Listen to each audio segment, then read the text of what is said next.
Bom dia, gente. Essa é a nossa aula número 2. A primeira aula foi de História do Distrito Federal. Essa é a aula de Industrialização e Imperialismo, dando continuidade no cronograma.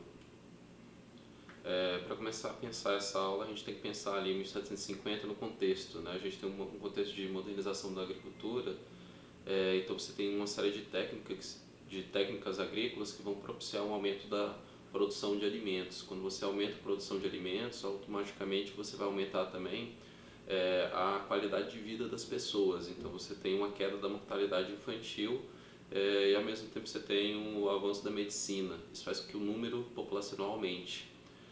Junto disso, a gente tem um fluxo de pessoas migrando do campo para a cidade. Durante esse processo de industrialização da cidade, a gente vai tendo uma demanda maior por mão de obra.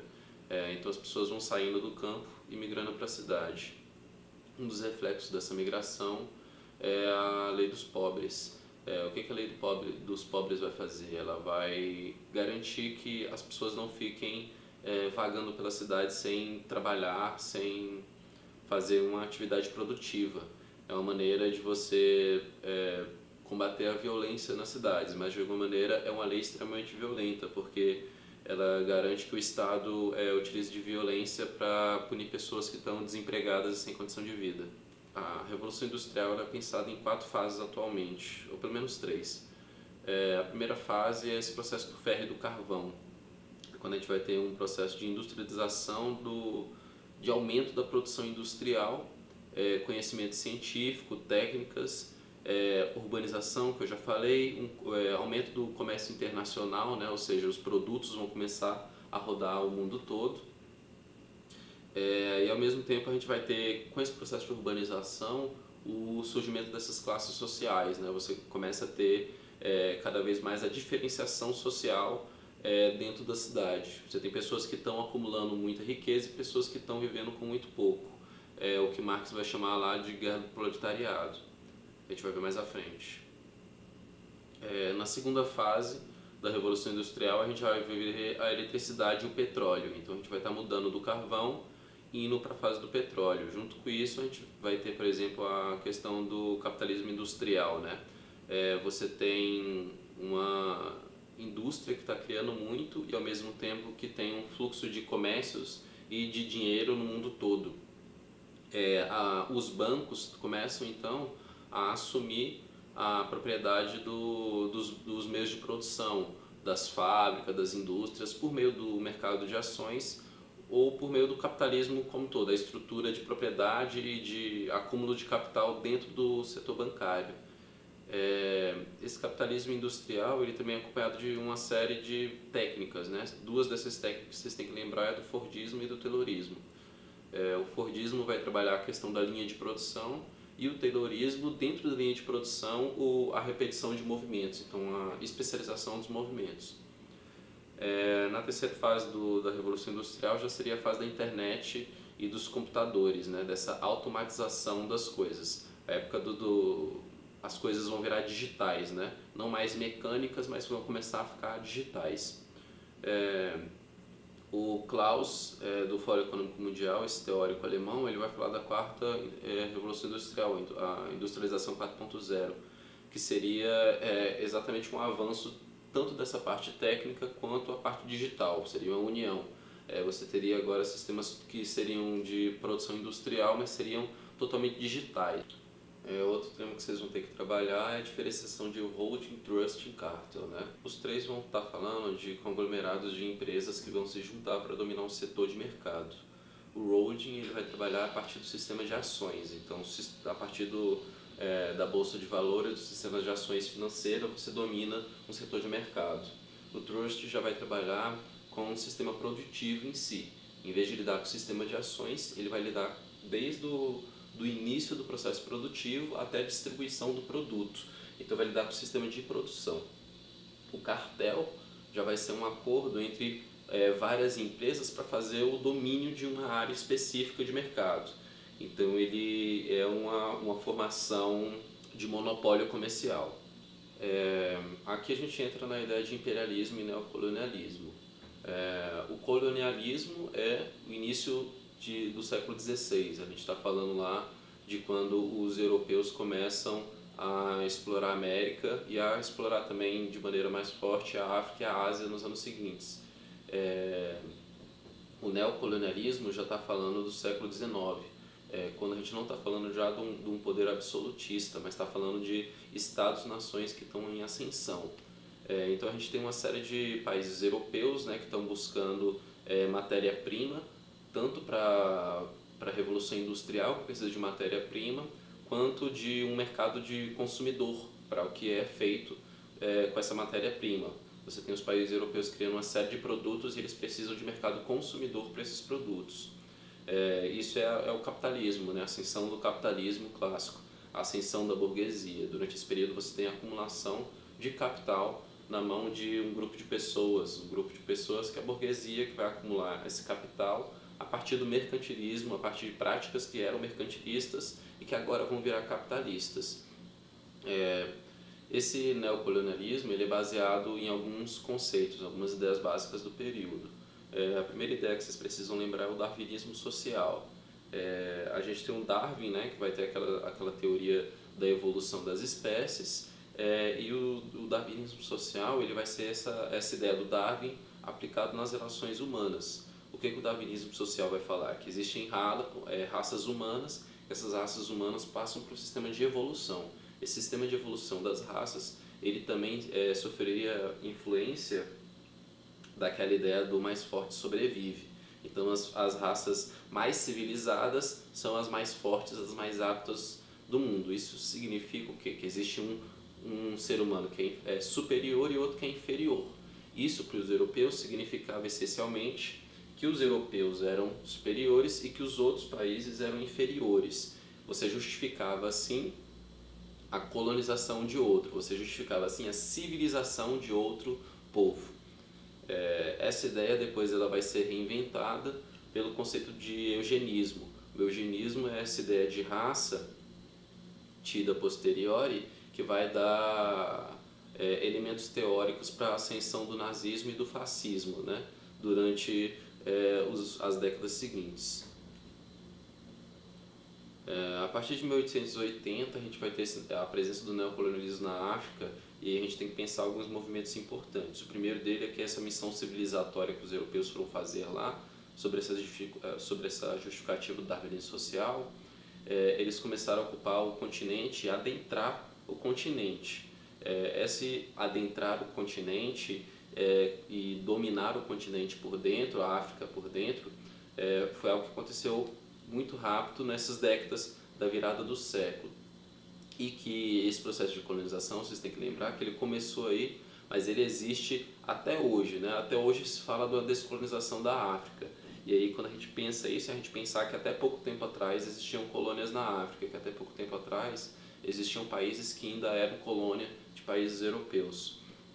A gente vai ter revoltas como a revolta da Bambata, que são revoltas contra o poder colonial, revoltas que vão tentar preservar essa cultura africana.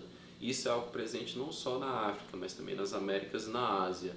Em todos os locais que estão sendo invadidos pelos europeus, que estão sendo colonizados pelos europeus, esses locais vão ter núcleos de resistência, vão ter resistências locais que vão buscar manter a cultura local e ao mesmo tempo manter os locais vivos.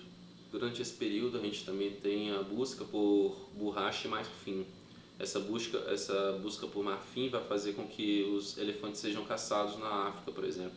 Então vocês vão ver muitas imagens disso, de elefantes enormes, de chifres de elefante, de pedaços de elefantes que são comercializados pelo europeu. Isso tinha um grande valor de mercado. Isso fez com que grande parte dos elefantes na África, na região central da África, fossem dizimados. Seguindo essa ideia do neocolonialismo, né, a gente vai ter em 1885 a Conferência de Berlim. A Conferência de Berlim é exatamente a materialização desse neocolonialismo. O que é essa Conferência de Berlim? Uma série de países da Europa se junta para dividir a África entre eles. Então, é uma partida da África para ver quem vai ficar com o quê. Eles fazem esse acordo, né, e aí a gente tem pelo menos seis decisões que vão guiar esse acordo. Essas decisões, o que elas vão garantir? Vão garantir o livre mercado e a circulação das mercadorias dentro da África. garantindo assim o lucro dos países europeus. A gente também vai ter, junto disso, diversos acordos bilaterais nos anos seguintes que vão fazer com que a gente tenha uma delimitação imaginária das fronteiras da África, né? A gente tem esse mapa aí sendo demonstrado, e o que a gente tem que pensar nessa África que está sendo desenhada pelos europeus? Que elas são fronteiras artificiais, ou seja, elas estão separando alguns povos diferentes e unindo povos que são muitas vezes rivais. Ou seja, são fronteiras que foram criadas pelos europeus, mas que não necessariamente existiam de maneira política ou de maneira que estejam de fato pautados na identidade desses povos. Então essas fronteiras elas vão gerar muitos conflitos e ao mesmo tempo vão gerar união entre alguns povos que antigamente eram inimigos, né?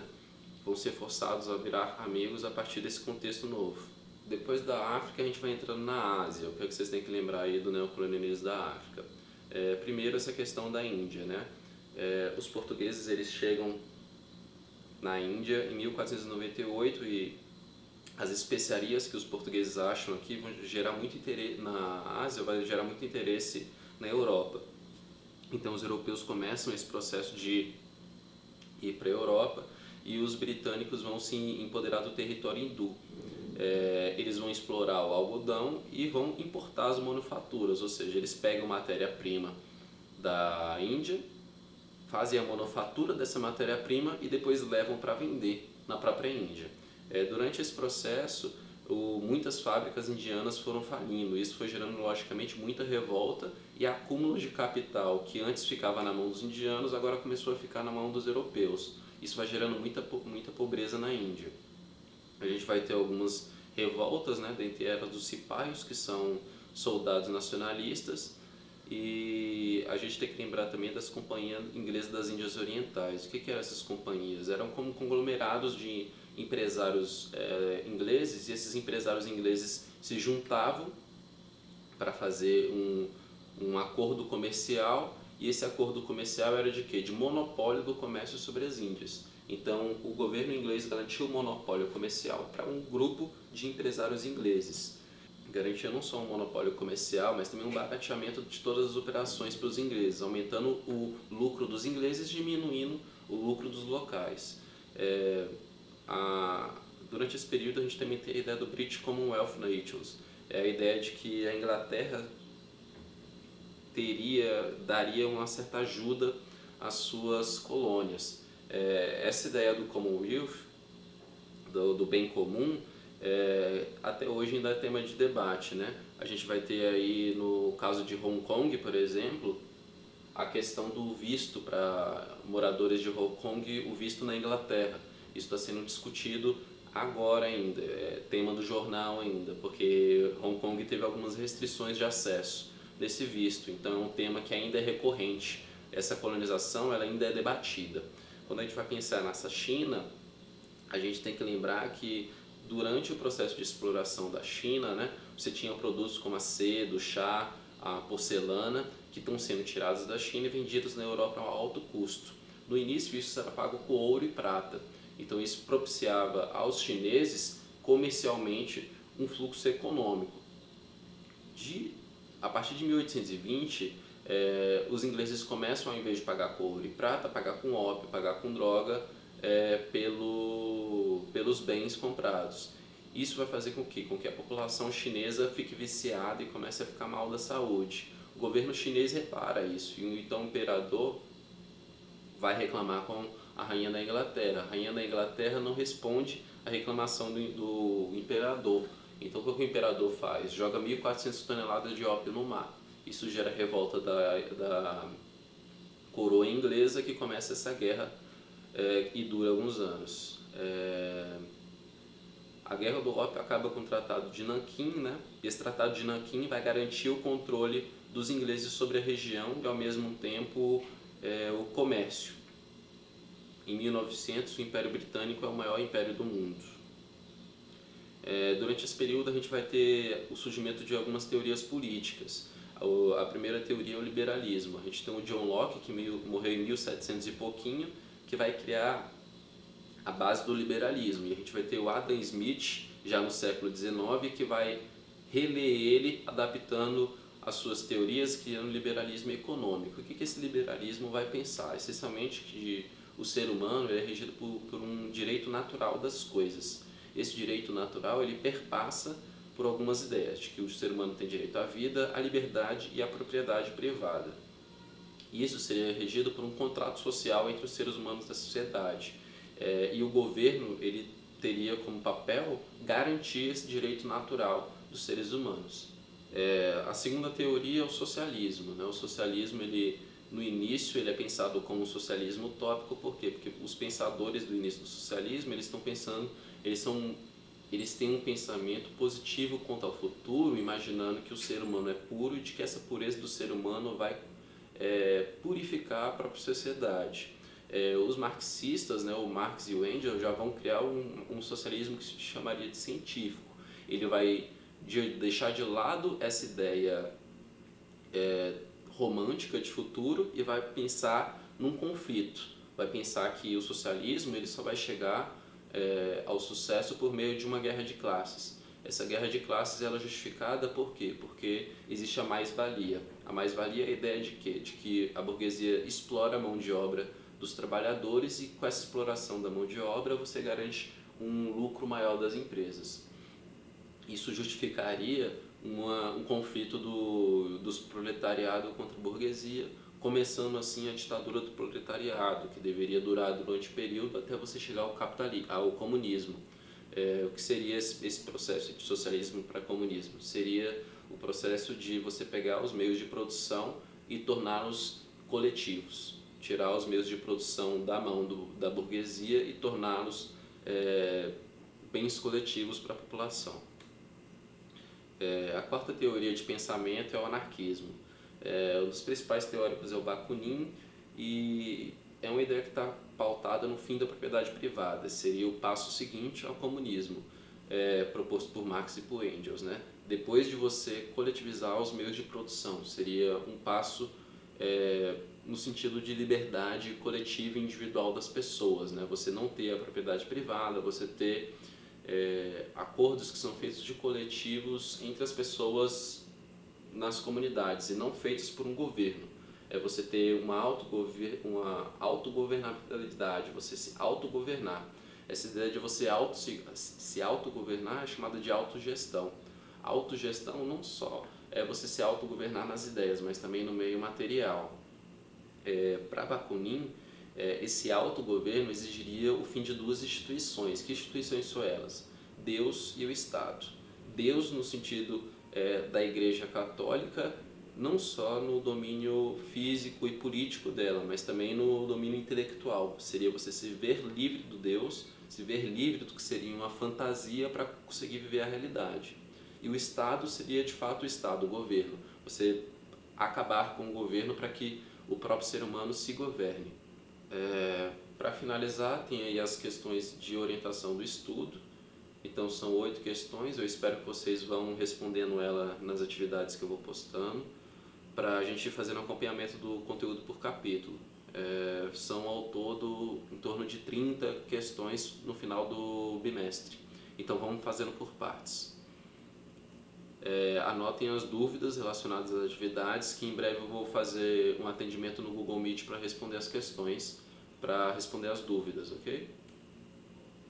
Tem aí algumas referências e sugestões, tem alguns livros, botei aí alguns documentários, botei uma peça, uma ópera do período, enfim, são alguns materiais para vocês complementarem o estudo.